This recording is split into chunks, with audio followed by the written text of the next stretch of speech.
Zdravím vás.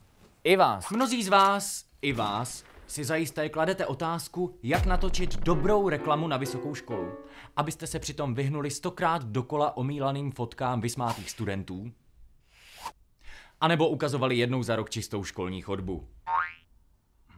Rovnou k věci, zkuste to třeba takhle. Záběry města, ve kterém se škola nachází. Podmázněte hudbou. Ne, jinou hudbou? Jo, to je ono, to je ono. U toho by se mi rozplakalo dítě. Nemám děti, jsem volný. Celé to přeplácejte symbolickým haraburdím a vytvářejte emoce, city, dojměte. Voilà! Máte to ready.